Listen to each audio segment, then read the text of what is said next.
Muy bien, hermanos, estamos agradecidos al Señor por comenzar un nuevo estudio de otro evangelio. Estuve pensando hace unas semanas qué es lo que debíamos tratar ahora después de haber terminado el estudio del evangelio de Mateo, y habían dos opciones: o era el evangelio de Lucas o los Salmos, y finalmente opté por Lucas, y vamos a ver la razón por la cual posteriormente ustedes van a entender por qué optamos por Lucas. No significa que los salmos no sean importantes, es la palabra de Dios tal cual como lo es Lucas, pero queremos seguir mirando al Señor.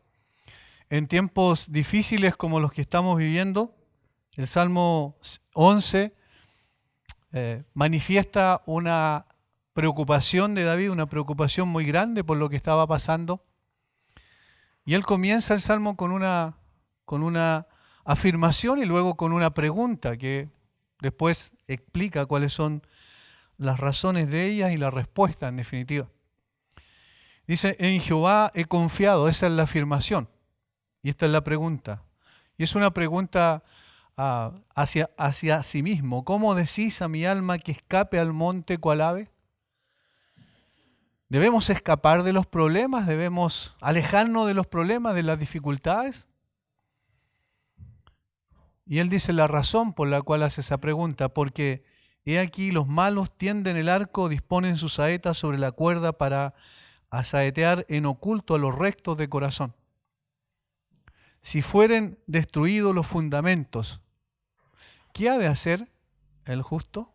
Esta pregunta es muy pertinente. Si fueren destruidos los fundamentos, ¿qué ha de hacer el justo? ¿Cuál es la respuesta a esta situación compleja, difícil que está enfrentando? Y miren cómo él no da una respuesta, dice esto es lo que tiene que hacer, sino que inmediatamente lleva a el lector del Salmo a levantar su mirada y colocarla donde realmente debe estar siempre. Jehová está en su santo templo. Jehová tiene en el cielo su trono. Fíjense lo primero que él dice.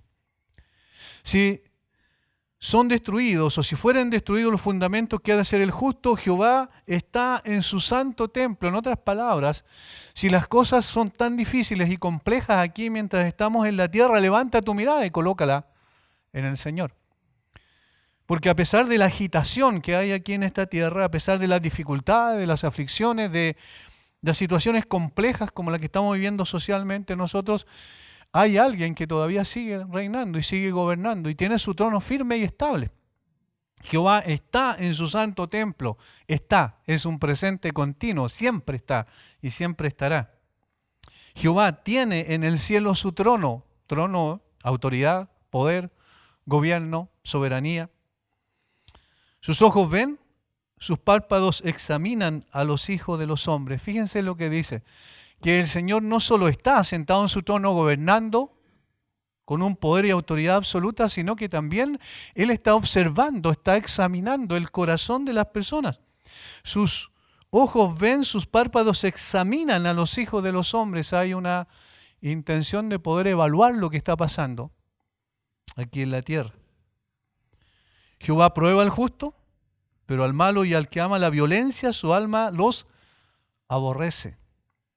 Sobre los malos hará llover calamidades, fuego, azufre y viento abrasador será la porción del cáliz de ellos.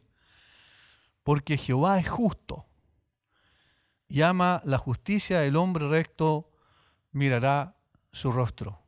Otra vez, ¿dónde hemos de colocar nuestra mirada? El hombre recto mirará su rostro. Y eso es lo que nosotros hacemos. Por eso es tan importante estudiar los evangelios, porque allí está la expresión del carácter de Dios. A Dios nadie le vio jamás, el unigénito Hijo que está en el seno del Padre, Él le ha dado a conocer. Cristo es la imagen del Dios invisible. Es de la misma esencia, de la misma sustancia. ¿Cómo conocer a Dios? Tenemos que conocer a Jesucristo.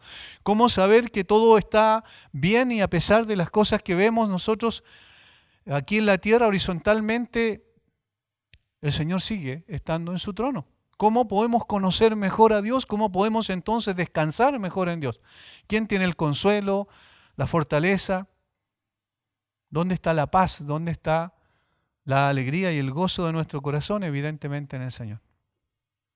Entonces, la idea de estudiar los evangelios es precisamente poder colocar la mirada donde siempre debe estar, en la persona del Señor Jesucristo. Él no ha cambiado, su trono sigue estando firme y estable, su gobierno sigue siendo una realidad, de tal forma que lo que pasa entre nosotros no es casualidad.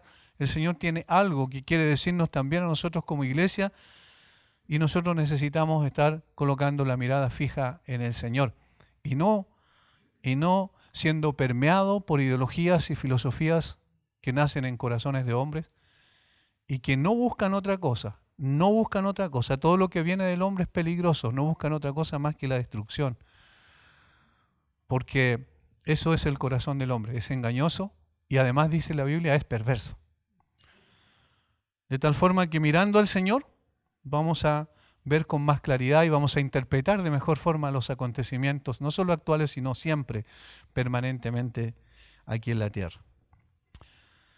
Vamos a hacer una introducción a este evangelio. Es maravilloso, realmente yo quedé sorprendido, porque al introducirse un poco más uno en el evangelio se da cuenta de algunas cosas que son singulares en el evangelio de Lucas. Yo diría que es tan distinto al evangelio de Mateo que uno queda sorprendido. Los dos hablan de Cristo, los dos son una biografía del Señor Jesucristo en un sentido. Sin embargo, los énfasis que coloca uno y otro son totalmente distintos, no contradictorios, sino distintos, complementarios. Y en este sentido, el Evangelio de Lucas es el libro más extenso del Nuevo Testamento. Alguien puede decir, bueno, pero Mateo tiene 28 capítulos y Lucas solamente 24, pero tiene que ver con el contenido. Es decir, en esencia el contenido es mayor que el de todos los libros individualmente considerados del Nuevo Testamento. Ahora, si lo combinamos con Hechos, con el libro de los Hechos, que es el segundo escrito de Lucas, Lucas es el escritor más prolífico del Nuevo Testamento. Es decir, no hay nadie, ninguna persona que el Señor usó más para escribir el Nuevo Testamento que Lucas. Porque es verdad que la mayor parte de las cartas apostólicas que hay son del apóstol Pablo, ¿cierto? Y de los que establecen la teología, la base sobre la cual está nuestra fe, nuestra confianza, nuestra esperanza. Pero Lucas es el autor más prolífico en cuanto a que más de la cuarta parte del Nuevo Testamento fue escrita por él. El libro de Lucas, el Evangelio y el libro de los Hechos. Sus escritos abarcan más de 60 años, alrededor de 65 años para ser un poquito más exactos, que tienen que ver con, van digamos del anuncio del nacimiento de Juan el Bautista, que es el comienzo de Lucas, hasta el encarcelamiento del apóstol Pablo en Roma, por allá por el año 60 después de Cristo. Además de eso, Lucas incluye material inédito, es decir, único, respecto a los otros evangelios. Alrededor del 40% no se encuentra en ningún otro evangelio. Miren, alrededor del 40% no se encuentra en ningún otro evangelio. Y por eso es que es tan llamativo también y tan importante el hecho de estudiarlo, porque evidentemente añade mucha información que Mateo no tiene, que Marcos tampoco y que Juan tampoco, porque los énfasis de cada uno de los evangelistas es distinto, los propósitos son distintos, de tal manera que el material es conformado de acuerdo al propósito, es decir, es recopilado de acuerdo al propósito que cada uno de ellos tiene. El 40% no se encuentra en ningún otro evangelio.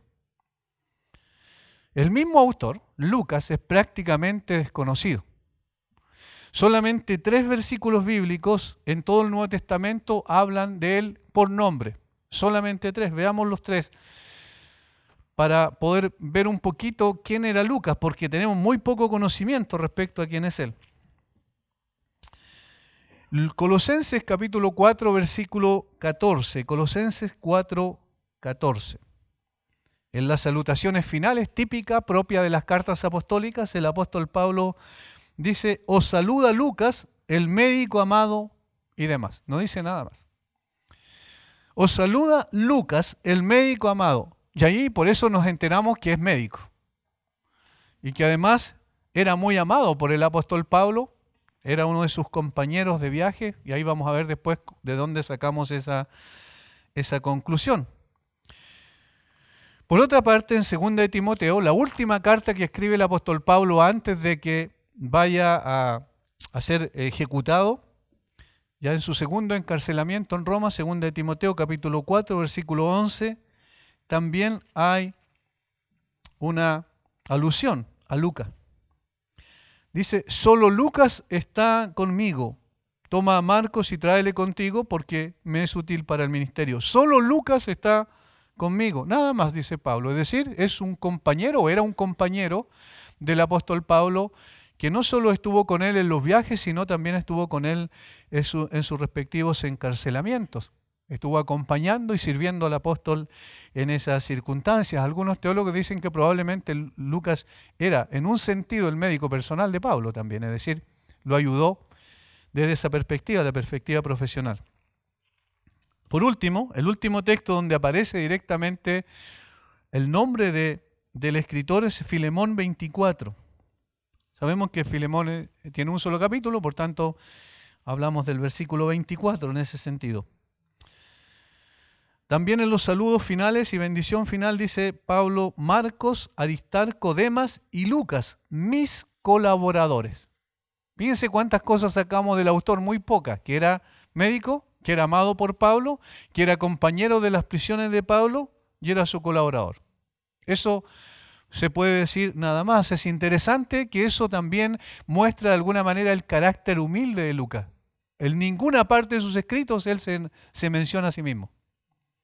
No le importaba ser conocido por los demás, le importaba hacer la tarea para la cual el Señor lo había llamado. Además, por otras referencias indirectas del libro de los Hechos, podemos saber que era compañero del apóstol Pablo en algunos viajes misioneros. Por ejemplo, en el libro de los Hechos, capítulo 16, desde este capítulo en adelante ya no es ellos en cuanto al relato que escribe Lucas, sino nosotros. Es decir, se incluye también él en una forma directa en cuanto a los que iban con Pablo en este viaje misionero en particular. Después de la visión del varón macedonio que está relatada ahí en el capítulo 16, versículo 6 en adelante. Versículo 9 dice, y se le mostró a Pablo una visión de noche, un varón macedonio estaba en pie rodeado, rogándole y diciendo, pasa a Macedonia y ayúdanos. Cuando vio la visión, enseguida procuramos, dice, partir para Macedonia. Evidentemente, si Lucas es el autor del Evangelio, como está corroborado por todas las fuentes antiguas, incluso los padres de iglesia hablan de que efectivamente Lucas era, nadie duda de que Lucas fue el autor del Evangelio, y si además Lucas es el autor del libro Los Hechos, porque le dedica el escrito a la misma persona que se lo dedica en cuanto al Evangelio, entonces cuando él dice, procuramos partir para Macedonia, evidentemente se está hablando de el escritor del libro de los Hechos. Y el escritor del libro de los Hechos es el escritor del Evangelio. Entonces, Lucas. Más adelante, en el versículo 11, del mismo capítulo, dice, zarpando pues de Troa, vinimos con rumbo directo a Samotracia y al día siguiente a Neápolis. Vinimos. Versículo 13, y un día de reposo salimos fuera de las puertas, dice, de la puerta junto al río donde solía hacerse la oración y sentándonos hablamos a las mujeres que se habían reunido. Y de ahí en adelante todo es en plural lo que relata el autor. En consecuencia, era uno de los compañeros del apóstol Pablo en alguno de sus viajes misioneros. Eso está absolutamente corroborado por la Escritura. Pero no cabe duda que el mismo prólogo de Lucas, es decir, el mismo capítulo 1, versículos 1 al 4, es lo que mejor lo define. No vamos a hacer un análisis de esos versículos porque evidentemente después lo vamos a ver en forma particular. Pero ese define a Lucas y le hace una mejor descripción de él. Al punto que la mayoría de las personas, inclusive ateos que querían destruir el cristianismo, se basaron en Lucas en cuanto a su descripción histórica para poder ver si efectivamente lo que decía Lucas era verdad o no. Y finalmente se dieron cuenta, por ejemplo, como Sir William Ramsay, un arqueólogo inglés, de que efectivamente Lucas era un escritor excelente. Todo lo que Lucas dice en el Evangelio en relación a lo histórico, a los lugares que menciona el libro, los hechos también, nunca así ha podido ser refutado. Al contrario, han sido usados como libro de texto en un sentido para hacer los descubrimientos arqueológicos. De tal manera que era, sin lugar a duda, un historiador extraordinario. El Evangelio de Lucas fue escrito principalmente para los griegos. Ese fue el propósito de Lucas. ¿Recuerdan cuál es el objetivo, digamos, en cuanto a sus lectores en relación a Mateo? Los judíos. Esencialmente los judíos. Por eso habla mucho en lenguaje judío, por eso cita una cantidad tremenda de citas del Antiguo Testamento y en cambio en el caso de Lucas es los gentiles, los no judíos. De hecho él mismo era un gentil. Por lo que se sabe, no era evidentemente un judío. Él le escribe entonces a los griegos. Por lo tanto presenta a Jesús como el hombre perfecto. Presenta a Jesús como el hombre perfecto, aquel que sobrepasa los ideales elevados de los griegos. Lucas presenta a Cristo como hijo del hombre, así como el hijo de Dios. Y lo que quiere destacar es que el Señor es el Salvador no meramente de los judíos, sino de todos los hombres, independientemente de la raza, independientemente de un asunto étnico, como lo pensaban los judíos. Como bien dijimos recién, por la alusión que hace en sus salutaciones, Lucas era médico. En el griego original del libro existen muchas palabras relacionadas con la medicina de la época. De hecho, él es el único que hace referencia a la lucha que el Señor Jesucristo tuvo en Huerto de Getsemaní, en la oración, ¿recuerdan esa oración intensa donde luchaba con su alma? El único que hace referencia a las gotas de sudor que eran como sangre que caían de su frente. Y esa obviamente es una interpretación de alguien que tiene conocimiento de la medicina. Cuando habla, por ejemplo, en el libro Los Hechos de el cojo de nacimiento que estaba ahí sentado a la puerta del templo y que es sanado por el poder del Señor Jesucristo a través del apóstol Pedro, el Lucas dice y se afirmaron sus tobillos y en términos de lo que escribe en el original tiene que ver con un asunto técnico, es decir, de alguien que sabe de anatomía. Por tanto, muchas cosas tienen que ver con su profesión, las descripciones que hace, aunque siempre las hace más que en términos técnicos, en forma muy simple para que todos puedan entenderlo. El griego el que escribió, el griego que usa para escribir, es el mejor en su tiempo, el mejor del Nuevo Testamento. No hay nadie que lo supere, ni Pablo tampoco. Es decir, el conocimiento que él tenía del griego clásico es extraordinariamente bueno. Es un lujo, literariamente, el Evangelio de Lucas. También el libro de los Hechos. Los eruditos notan que el estilo literario es refinado, es el más refinado del Nuevo Testamento, porque el autor domina el griego clásico, como dije, mejor que ningún escritor de la Biblia. Por tanto, del punto de vista cultural, vamos a decir, también este es el mejor de los evangelios desde la perspectiva de la forma, del estilo que él utiliza, la narrativa que hace es muy buena. A diferencia de Mateo, que escribió a los judíos con el fin de presentar a Jesús como el Mesías prometido a su pueblo, Lucas escribe a los griegos y expone de la forma más sencilla y clara la gran verdad de que Cristo es el Salvador de los hombres en términos generales. No solo de los judíos, eso no significa universalismo, eso no significa que todos los hombres van a ser salvos, significa que Él salva a personas de todas partes, de toda lengua, pueblo, tribu y nación, como dice después el Apocalipsis, ¿cierto? De ello se desprende que el propósito de Lucas fue presentar el lugar prominente, el designio universal del Evangelio. Así lo expresa el mismo Lucas en su prólogo. Para que conozcas bien la verdad. ¿Cuál es la verdad? Del Evangelio. De las cosas en las cuales has sido instruido. Con esa finalidad hizo su cuidadosa investigación. Como sabemos que los Evangelios en sí son una biografía del Señor Jesucristo, este tiene la finalidad de presentar a Jesús como el Hijo del Hombre que vino a buscar y salvar lo que se había perdido. Esa es la intención y eso es lo que es el eje rector de todo el libro. Si nosotros sacamos la mirada de esto, podemos perdernos a veces en una serie de otros conceptos que no tienen que ver con esto. Es decir, todo está relacionado con este propósito y objetivo. Presentar a Jesús como el Hijo del Hombre que vino a buscar y salvar lo que se había perdido, abarcando a todas las naciones. De esto dan cuenta sus relatos. Jesús es una luz para los gentiles, los samaritanos son tratados de una manera especial por Jesús, es decir, todas las personas que no eran judíos son tratados de una manera especial en el Evangelio de Lucas, porque él está pensando en que Jesús es también el Salvador de esas personas. Subordinados al tema principal, y esta es la expresión de alguna manera del tema principal, que Jesús vino a salvar, ¿cierto?, a personas de todo pueblo, lengua, tribu y nación, el tema central, vamos a decir, que tiene que ver con esto es el amor de Dios por los pecadores. Esa es una de las cosas fundamentales que él quiere destacar y enfatizar en este Evangelio. Eso lo llevó a enviar a su Hijo para buscar y salvar a los que estaban perdidos, como recién vimos.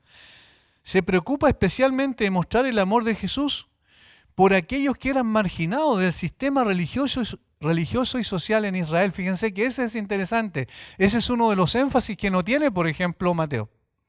Él se preocupa de mostrar que el amor del Señor Jesucristo es especialmente importante para los marginados de la sociedad y el sistema religioso en Israel. Ahora, y aquí es donde es triste cuando se utiliza este tipo de argumento, se tuerce el argumento para tratar de decir que Jesús de alguna manera es una persona que estaba preocupado de la justicia social, como se menciona en el día de hoy. Aquí lo que la Biblia dice y los énfasis que hace Lucas tienen que ver con que el Señor se preocupó de atender las necesidades de los marginados. ¿Cuál era la más importante? La salvación de su alma. Eso esencialmente, y obviamente también atender alguna necesidad de tipo físico, por eso la sanidad, ¿cierto? Y la compasión en ese sentido. No obstante, no como el concepto de justicia social que se tiene en el día de hoy. Jesús es el que se preocupa por amor a esas personas y no el Estado el que se preocupa.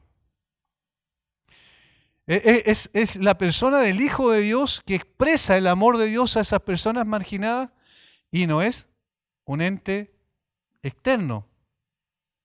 Por tanto, no tiene nada que ver con el tipo de concepto de justicia social que se quiere achacar muchas veces y decir que el Señor Jesucristo era alguien que estaba preocupado esencialmente de eso.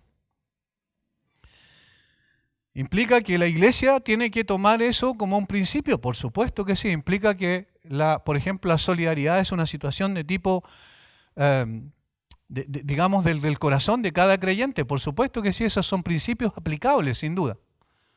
Pero nunca en relación a un ente como el que conocemos como Estado o gobierno humano. Por ejemplo, ¿de quiénes se preocupó? Los samaritanos. ¿Los samaritanos quién eran? Una mezcla entre judíos y gentiles, ¿verdad? Que se produjo porque las invasiones que hacían los grandes imperios muchas veces tomaban a personas, llevaban cautivos a personas y los llevaban a otros lugares y los instalaban allí para que pudiesen establecer otra población. Y eso fue lo que pasó con los samaritanos. Eran odiados por los judíos, racialmente. ¿Recuerdan a la mujer samaritana conversando con Jesús que relata el Evangelio de Juan? ¿Por qué tú, hombre judío, me hablas a mí, que soy mujer samaritana? Había un problema racial fuerte allí.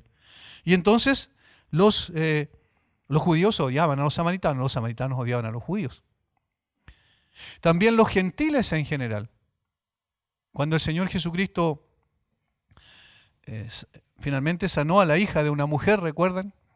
Que era Sirofenicia, del norte, fuera de Israel. De Tiro también dicen otros evangelistas.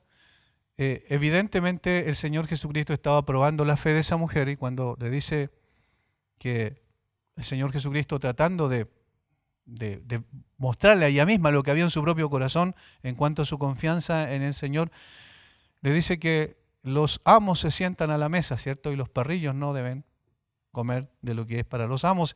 Y la mujer dice, bueno, pero aún los perrillos comen de las migajas que caen de la mesa. Y el Señor queda, en un sentido, ¿cierto?,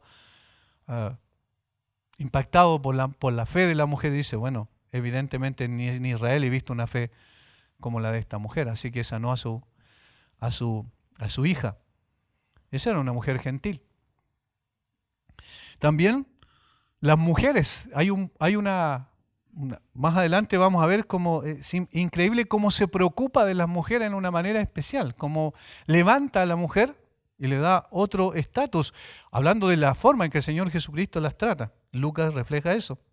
A los recaudadores de impuestos, por ejemplo, también, que eran odiados por la sociedad porque de alguna manera explotaban a su propio pueblo recaudando impuestos de ellos mismos.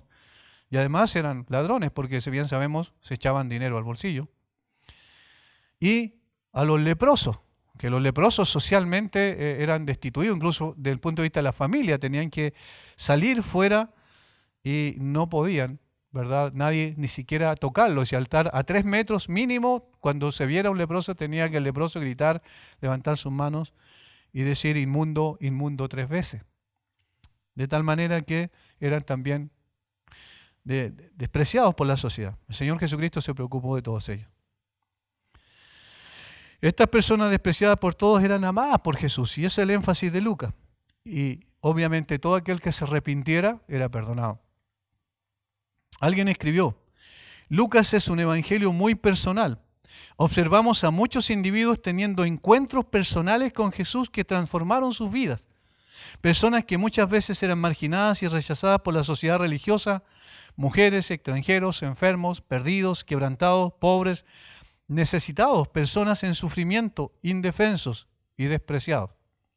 Solo Lucas registra la parábola del buen samaritano e incluye además 3 parábolas que ubica en el corazón de su narrativa, en el capítulo 15. Estas son las parábolas de la moneda perdida, la oveja perdida y podríamos decir el hijo perdido, que es el hijo pródigo como lo conocemos nosotros.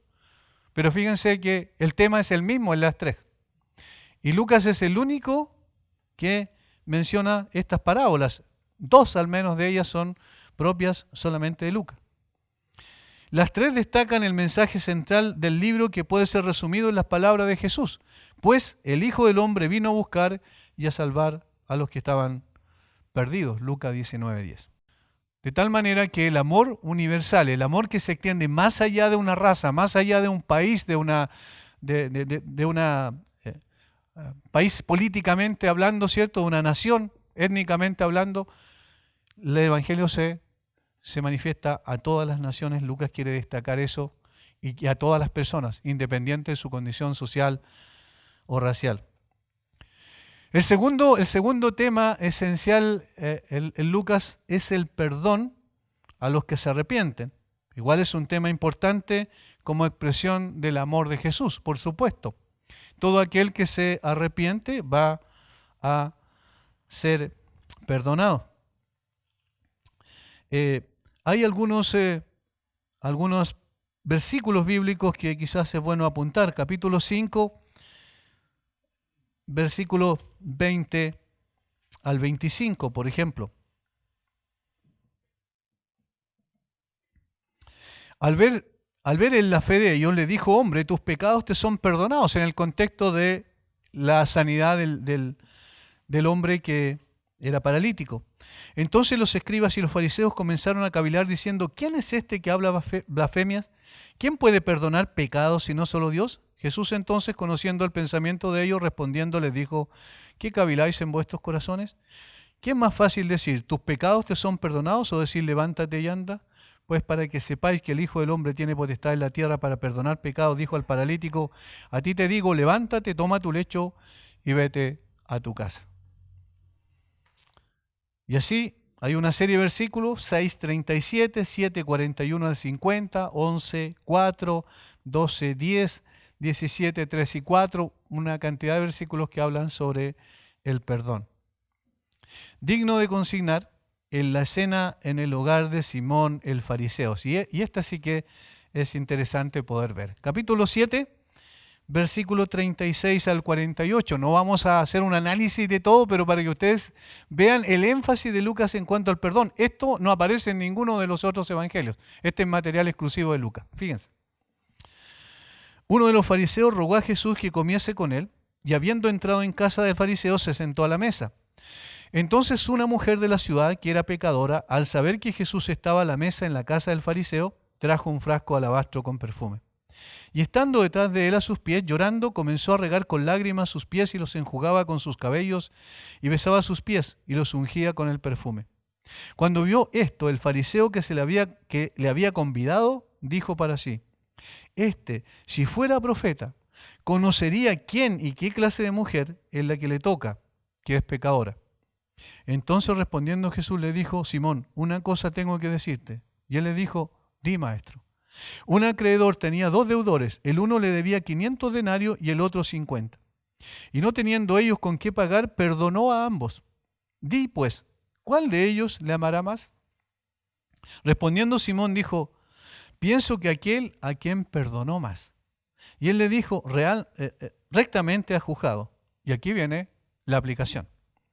Y vuelto a la mujer, dijo a Simón: ¿ves esta mujer? Entré en tu casa y no me diste agua para mis pies. Esa era una de las cosas que se hacía normalmente al recibir a una persona en casa. Mas ésta ha regado mis pies con lágrimas y los ha enjugado con sus cabellos. No me diste un beso, que también era una señal de afecto. Mas ésta, desde que entré, no ha cesado de besar mis pies. No ungiste mi cabeza con aceite, mas ésta ha ungido con perfume mis pies. Por lo cual te digo que sus muchos pecados le son perdonados, porque amó mucho, mas aquel a quien se le perdona poco, poco ama. Y le dijo a la mujer: tus pecados te son perdonados. ¿Se dan cuenta el énfasis que hace él? Es una parábola en medio de una situación específica, cuando están comiendo con un fariseo, precisamente las personas que se creían justas. Y entonces el énfasis del perdón está claramente mencionado o enfatizado, ¿cierto? Valga la redundancia, en esta situación. También otro tema es la alabanza. Es destacable como tema importante en el Evangelio. Ninguno de los otros evangelios menciona 5 alabanzas que aparecen en Lucas. 5. Primero, la alabanza relativa a la anunciación del nacimiento de Juan, cuando se junta con María, ¿cierto? El de Elizabeth, la madre de Juan el Bautista, eso está en 1:41 al 45. Elizabeth, la esposa de Zacarías, dice: y aconteció que cuando oyó Elizabeth la salutación de María, la criatura saltó en su vientre y Elizabeth fue llena del Espíritu Santo. Y exclamó a gran voz y dijo: bendita tú entre las mujeres y bendito el fruto de tu vientre. ¿Por qué se concede esto a mí, que la madre de mi Señor venga a mí? Porque tan pronto como llegó la voz de tu salutación a mis oídos, la criatura saltó de alegría en mi vientre. Fíjense, bendita tú entre las mujeres. Esa es una salutación, no es una, es una exaltación, es una alabanza. En segundo lugar, el cántico de María, la madre de Jesús, llamado el Magnificat. Eso está entre el versículo 46 y 55. No lo vamos a leer todo porque de lo contrario no vamos a alcanzar a terminar la introducción, pero las primeras palabras son las que llevan el nombre del cántico. Entonces María, versículo 46, dijo: engrandece mi alma al Señor. Ese es el Magnificat. Magnifica mi alma al Señor. Engrandece mi alma al Señor. El tercero es el de Zacarías, el padre de Juan el Bautista, llamado el Benedictus. Eso está en el capítulo 1, versículos 67 al 79. Y Zacarías su padre fue lleno del Espíritu y profetizó diciendo: bendito el Señor Dios de Israel. Benedictus, por la primera palabra, esto es, Benedictus es latín, ¿verdad? Son las primeras palabras con la cual empieza el cántico. El de los ángeles en el nacimiento de Jesús, llamado el Gloria in Excelsis. Eso está en capítulo 2, versículos 13 y 14. Y repentinamente apareció con el ángel una multitud de las huestes celestiales que alababan a Dios y decían: gloria a Dios en las alturas y en la tierra paz, buena voluntad para con los hombres. Por las primeras palabras también, gloria a Dios. Por eso se llama gloria in excelsis, Deo. Y el de Simeón, en el templo, en el capítulo 2, versículo 25 al 32, al tomar al Señor Jesucristo, al bebé, ¿cierto?, en sus brazos. Y aquí había en Jerusalén un hombre llamado Simeón, y este hombre justo y piadoso esperaba la consolación de Israel, y el Espíritu Santo estaba sobre él. Y le había sido revelado por el Espíritu Santo que no vería la muerte hasta que viese al ungido del Señor. Y movido por el Espíritu vino al templo, y cuando los padres del niño Jesús lo trajeron al templo para hacer por él conforme al rito de la ley, él lo tomó en sus brazos y bendijo a Dios diciendo: ahora, Señor, despides a tu siervo en paz. Y por eso se llama nunc dimittis. Ahora, Señor. Esas son las palabras iniciales del cántico. Por tanto, estos 5 cánticos son exclusivos de Lucas, particularmente el Magnificat, el de Zacarías, el Benedictus y también el Nunc Dimittis. Esos 3 específicamente son exclusivos. Por tanto, la alabanza, la adoración es un tema también bien interesante para Lucas. Otro tema no menos importante es la descripción que hace Lucas del temor de los hombres ante la presencia de Dios o de las obras de Dios. El temor de los hombres ante la presencia divina o las obras divinas. Ahí hay una serie de versículos y capítulos donde aparece, ¿cierto? Capítulos y versículos donde aparece este tema. Siendo de todas estas escenas la reacción de Pedro uno de los episodios más interesantes. Capítulo 5 de Lucas, versículo 10. Solo tomamos algunos versículos para ejemplificar todo porque son muchos. Después los vamos a ir desarrollando paso a paso, ¿cierto? Versículo por versículo. En la pesca milagrosa, ¿cuál es la reacción que se produce después de la pesca milagrosa? Versículo 8. Viendo esto, Simón Pedro cayó de rodillas ante Jesús diciendo: apártate de mí, Señor, porque soy hombre pecador. ¿Pero qué tiene que ver la pesca milagrosa con el pecado de Pedro? La interpretación que hace él de quién era Jesús es más importante que el milagro en sí. En definitiva, el milagro llevó a Pedro para darse cuenta que la persona que estaba delante de él no era cualquier persona. Y por eso dice: apártate de mí, Señor, porque soy hombre pecador. La actitud de Pedro muestra precisamente el impacto que causó en su corazón el hecho de saber que estaba frente al Señor Todopoderoso. Versículo 9, porque por la pesca que habían hecho, el temor se había apoderado de él, y de todos los que estaban con él. Y asimismo de Jacobo y Juan, hijo de Zebedeo, que eran compañeros de Simón. Pero Jesús dijo a Simón: no temas, desde ahora serás pescador de hombres. ¿Ven la reacción que tienen frente a la presencia de Dios? Ahí está, como el milagro condujo a Pedro a entender quién era la persona que había hecho el milagro. Por otro lado, también otro tema interesante es el del Espíritu Santo. En Lucas es increíble la cantidad de veces que Lucas se refiere al Espíritu Santo. Veamos, por ejemplo, algunos textos. Capítulo 1, versículo 15. Porque será grande delante de Dios, no beberá vino ni sidra, y será lleno del Espíritu Santo, refiriéndose a quien iba a ser Juan el Bautista. Será lleno del Espíritu Santo. Versículo 17, e irá delante de él con el Espíritu y el poder de Elías. Ahí está hablando no del Espíritu Santo propiamente tal, pero así, siendo lleno del Espíritu Santo, iba a ser conducido también de una manera especial. Capítulo 1, versículo 47. Esto no es en realidad del Espíritu Santo. A ver, veamos otro texto. 35, versículo 35 del capítulo 1, ese sí. Respondiendo el ángel le dijo, el Espíritu Santo vendrá sobre ti y el poder del Altísimo te cubrirá con su sombra, respecto al Hijo que va a ser engendrado en su vientre, que era el Señor Jesucristo. El Señor Jesucristo fue engendrado por el Espíritu Santo, el Señor Jesucristo fue lleno del Espíritu Santo y el Señor Jesucristo fue guiado por el Espíritu Santo. Eso es lo que dicen los evangelios, juntando todas las referencias y uniéndolas en un tema en particular.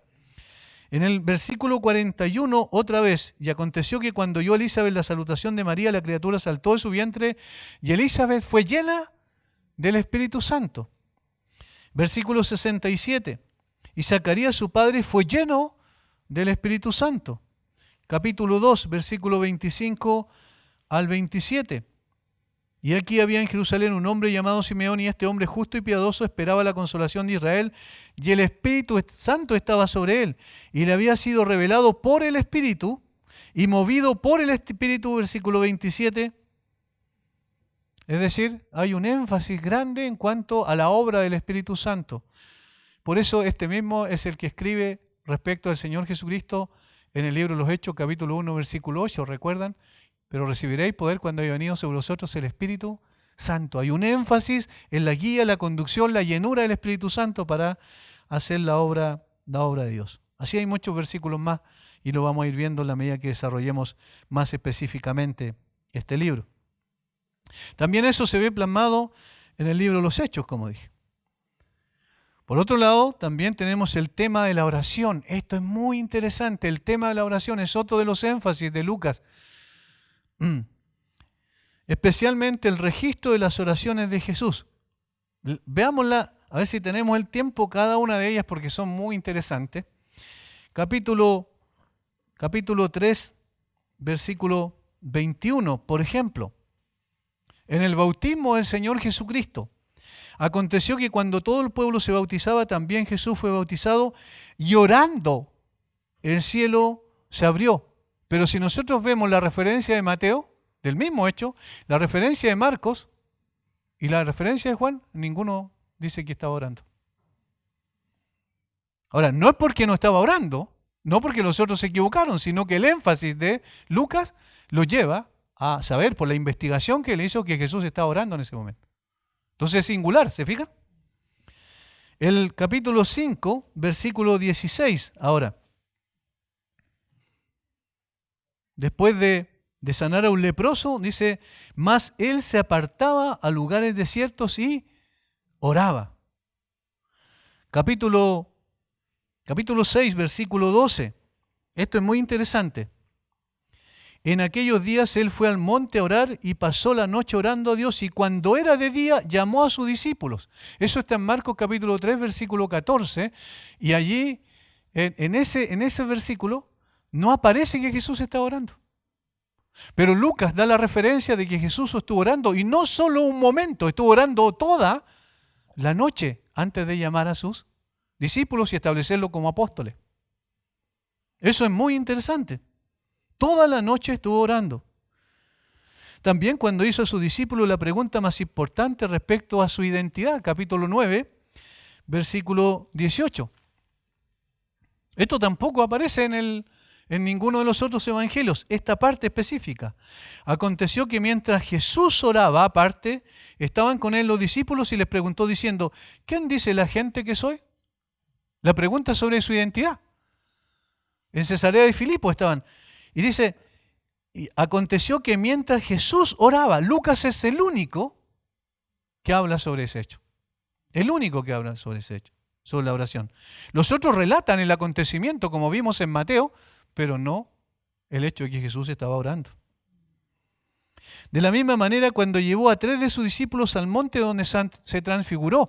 Por ejemplo, nosotros estudiamos Mateo, pero en Mateo no decía que estaba orando. No decía que fue al monte a orar.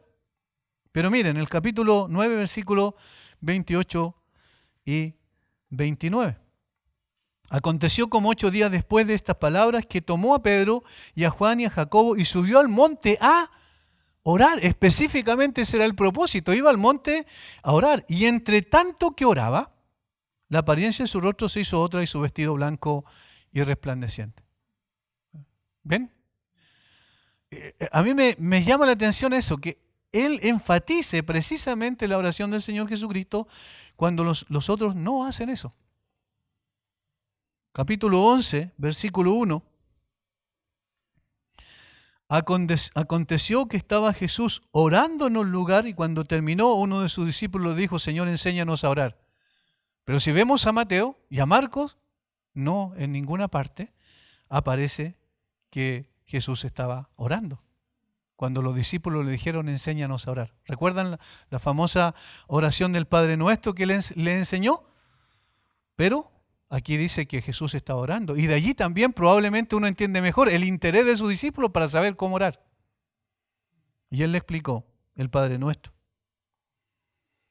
Ahora, no cabe duda, hermanos, que él quiere transmitir la importancia superlativa de la oración, porque está diciendo, miren a Jesús. Jesús está siempre orando. En todas partes, en las circunstancias más importantes de su vida, Jesús estaba orando. Y entonces, si eres seguidor de Jesús, ¿cuál es tu tarea principal en un sentido? Orar. Ahora mismo, ante estos acontecimientos que nos duelen en el corazón, lo que está pasando, ¿cuál es nuestra tarea principal? Orar. Clamar al Señor, suplicar por misericordia. Ahora, si el Señor quiere llevarnos por el valle de la aflicción a través de todo este proceso, bueno, entonces, que así sea. Pero que nos dé gracia para poder enfrentar estas situaciones y siempre estar dependiendo de Él. Dentro de sus distintivos también, ahora después de ver los temas que trata Lucas, dentro de sus distintivos, Lucas traza la genealogía de Jesús hasta Adán y finalmente hasta Dios mismo. Hijo de Adán, hijo de Dios, dice. En su afán de presentar a Jesús como el Salvador del mundo, otra vez está manifestando su deseo de poder mostrar en realidad que Jesús es el Salvador en términos de todas las naciones. Note la diferencia evidente con Mateo, que traza la genealogía de Jesús hasta David y Abraham. ¿Por qué? Porque eran dos referentes importantes del pueblo judío. Solo Lucas registra las parábolas de los deudores, del buen samaritano, de la dracma perdida, del hijo pródigo, del rico y Lázaro, del fariseo y el publicano y otras 5 más. Solamente Lucas relata estas parábolas. En cuanto a los milagros, solo él menciona el de los 10 leprosos, de la pesca milagrosa y otros 4 más que no están en ninguno de los otros evangelios. Digno de notar también es el énfasis que pone Lucas en la universalidad de las buenas obras, es decir, del evangelio. Usa 8 veces la palabra gracia. Sabemos que la salvación es por gracia. 10 veces la palabra dar buenas nuevas. 14 veces la palabra salvador o salvación. Por eso es que destaca que Jesús es una luz para revelación a los gentiles. Capítulo 2, versículo 32. Y verá toda carne la salvación de Dios. Capítulo 3, versículo 6. Que se predicase en su nombre el arrepentimiento y el perdón de pecados a todas las naciones. Capítulo 24, versículo 47. Noten cómo siempre está pensando en toda la gente, en todas partes, de todas naciones, de todo pueblo. También es singular de Lucas la importancia que le asigna a la mujer, como dijimos al principio, particularmente destacando la atención y misericordia de Jesús para ellas. Es decir, todo está relacionado con Jesús, con la actitud de Jesús que tiene frente a las mujeres. Como vimos en Mateo, cómo el Señor Jesucristo levanta a la mujer en cuanto al nivel que la sociedad judía le daba, que era muy bajo, el Señor Jesucristo la pone en otro estándar a la mujer. Como se aprecia, por ejemplo, en Elizabeth.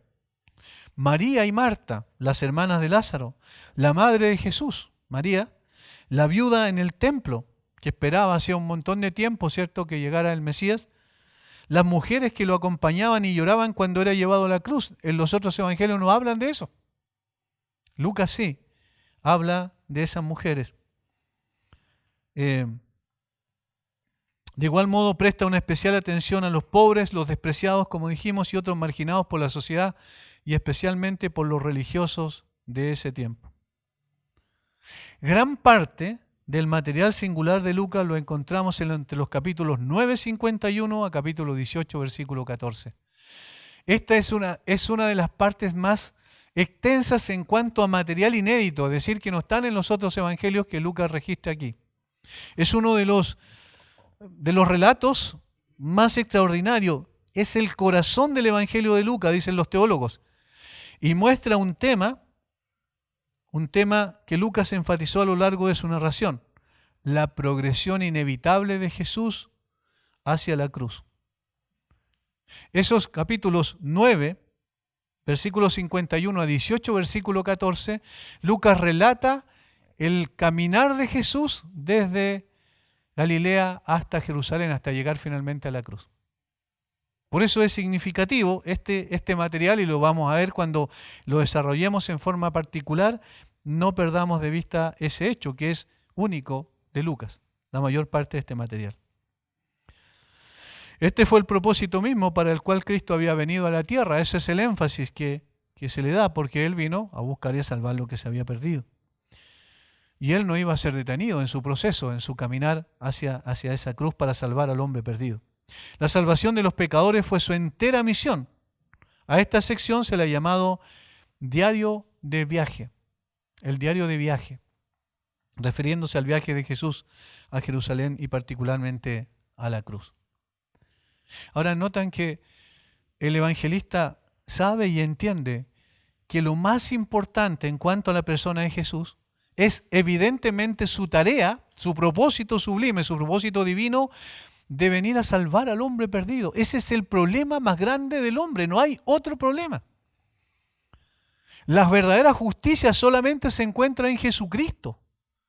No vamos a encontrar justicia en el hombre. El corazón del hombre es injusto por naturaleza. La ira de Dios se revela del cielo contra toda impiedad e injusticia de los hombres que detienen con injusticia la verdad. Eso es lo que está en el corazón del hombre.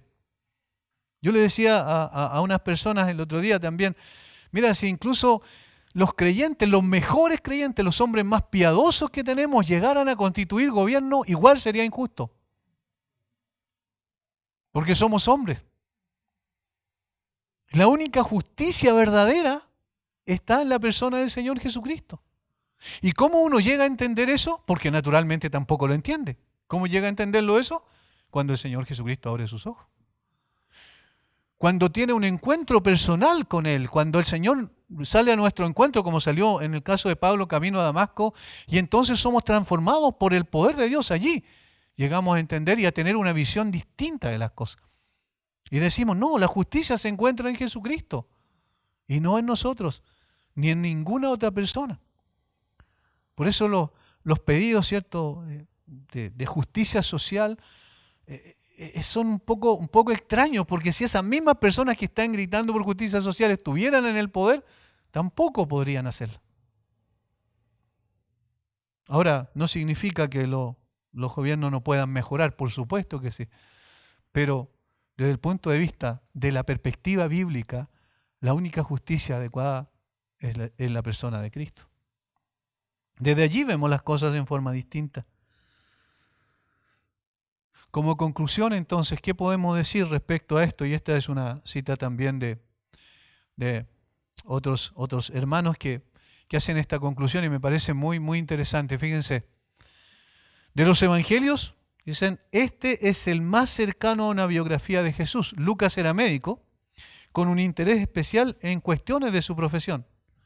Fue un colaborador de Pablo y estaba con el apóstol antes de su martirio, porque estaba en 2 de Timoteo capítulo 4 versículo 11, Pablo dice que estaba con él. Lucas fue el único gentil, Colosenses 1, 11 y 14 de los escritores de las Escrituras, el único. Y el único de los evangelistas que escribió una secuela a su evangelio, es decir, Lucas y el libro de los Hechos. Al medirse el material por páginas, se le escribió, como dijimos, más del Nuevo Testamento que cualquier otro escritor. Lucas escribió su evangelio, quizás en Cesarea durante los 2 años de encarcelamiento, pero la postura más lógica es que lo más probable que fue después de llegar a Roma, con el apóstol Pablo, cerca del año 60. Él se valió del testimonio de testigos presenciales, eso es lo que el mismo Lucas dice, que recopiló información, capítulo 1, versículo 2, y de muchos relatos escritos, capítulo 1, versículo 1.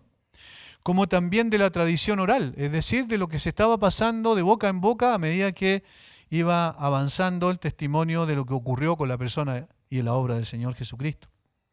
Todo esto bajo la dirección del Espíritu Santo, eso es lo más importante. Sabemos que Él escribió, como todos los escritores bíblicos, inspirado por el Espíritu Santo.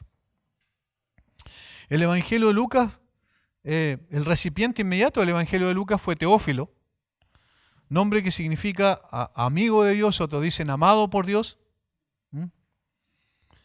Es más amado por Dios porque fileo, ¿cierto?, la palabra en griego, y eso es amor fraternal.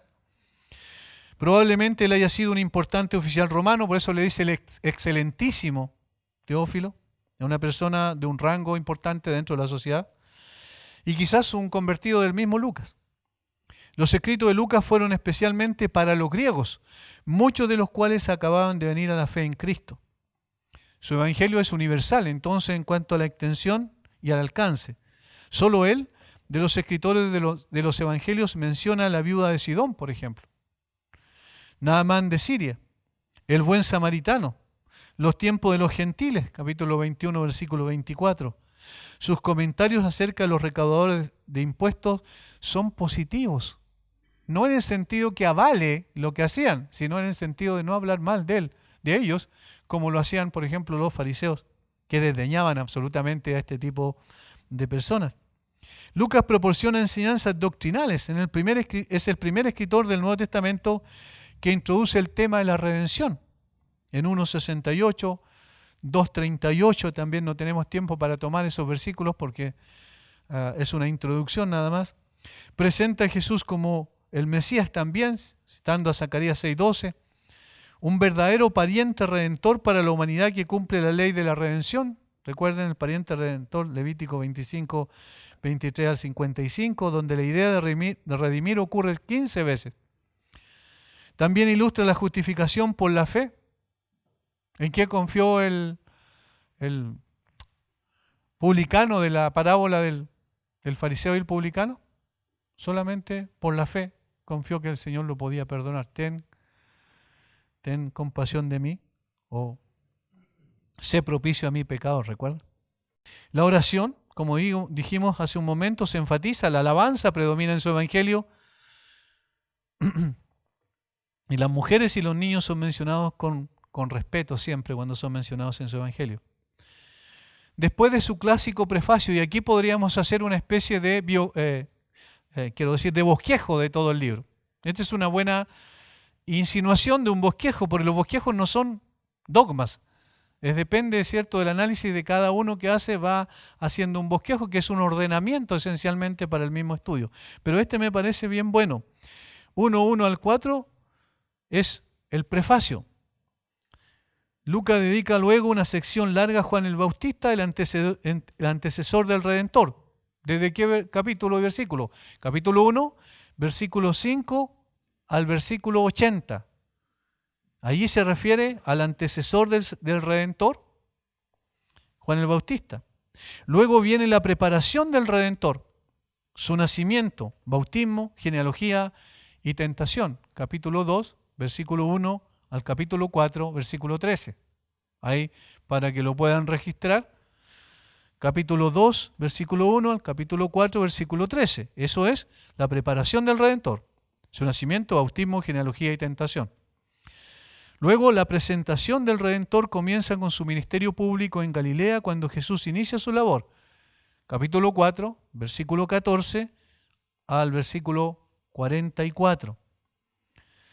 Posteriormente llama a sus discípulos. Capítulo 5, versículo 1 al capítulo 6, versículo 16.